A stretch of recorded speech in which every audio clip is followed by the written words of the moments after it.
और अब चलिए बड़ी खबर आपको छतरपुर से बता देते हैं, जहां जिले के ग्राम रगौली निवासी एक युवक की आत्महत्या के मामले में नया मोड़ सामने आया है।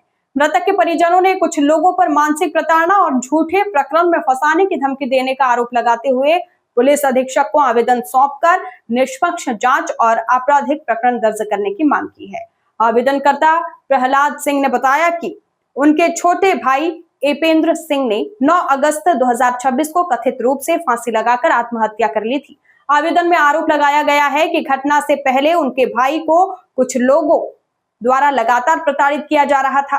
साथ ही कुछ मोबाइल नंबरों से फोन कॉल आने और 5 लाख रुपए की मांग किए जाने का भी उल्लेख किया गया है।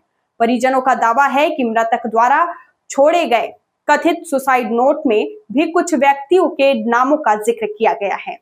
आवेदन में आरोप लगाया गया है कि इन्हीं लोगों की प्रताड़ना और झूठे मामले में फंसाने की धमकियों के कारण मृतक ने आत्मघाती कदम उठाया।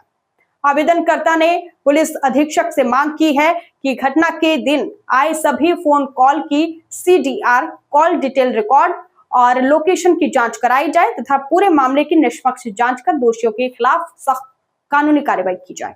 फिलहाल पुलिस को आवेदन सौंप दिया गया है और मामले में पुलिस जांच के बाद ही आरोपों की पुष्टि हो सकेगी। देखिए खास रिपोर्ट।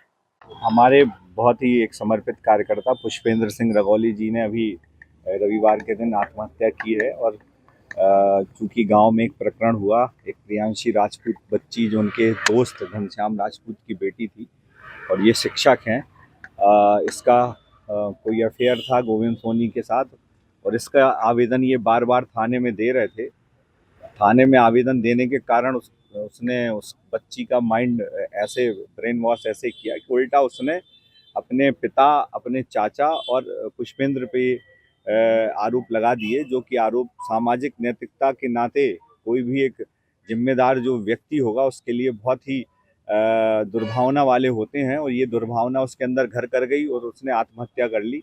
हम सब आज यहाँ पे एकत्रित हुए हैं। SP साहब से हमने ये मांग करी है कि भाई जब 3-4 बार ये थाने में आवेदन दे रहे थे तो इन आवेदनों पे पहले कार्रवाई क्यों नहीं हुई? अगर पहले कार्रवाई हो जाती, जब ये पिता आवेदन दे रहे थे और उस समय उसने प्रियांशी ने जो वहाँ पे थाने में बयान दिया उसमें कहीं उल्लेख इस तरीके का कोई नहीं किया। बाद में उसका दिमाग में ऐसे क्या आया कि बाद में उसने ये आरोप लगाए और उस पर भी FIR दर्ज हो गई इतनी जल्दी, जबकि इनके 3 आवेदन देने पे FIR दर्ज नहीं हुई। इसमें जो संबंधित थाना है उसकी लापरवाही समझ में आती है कि वहाँ पे प्रथम दृष्टया उन्होंने कार्यवाही नहीं करी। और दूसरी जो पुष्पेंद्र ने आत्महत्या करी है, तो जो उसके आत्महत्या के जिम्मेदार लोग हैं उन पे कार्यवाही हो।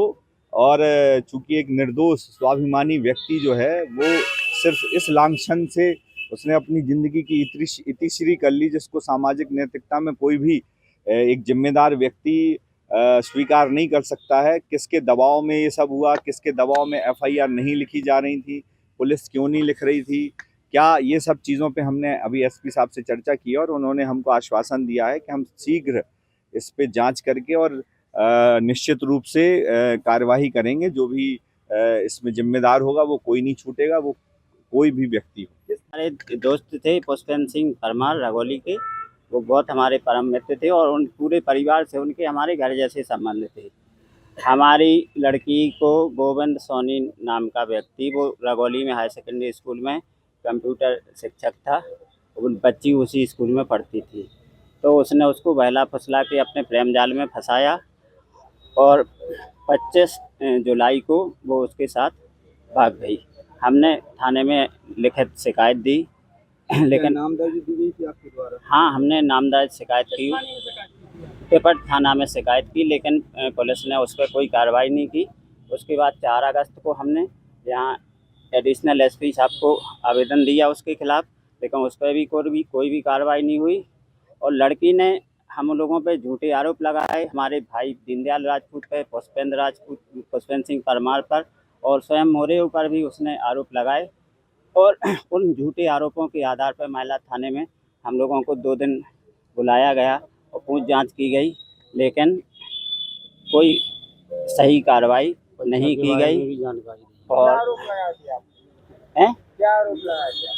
हमको उसने बोला कि हमारे पिता चरित्रहीन हैं और इस हमारे भाई ने मोबाइल, वो लड़की बात करती थी उससे, तो इसने मोबाइल छीना हमारे भाई ने।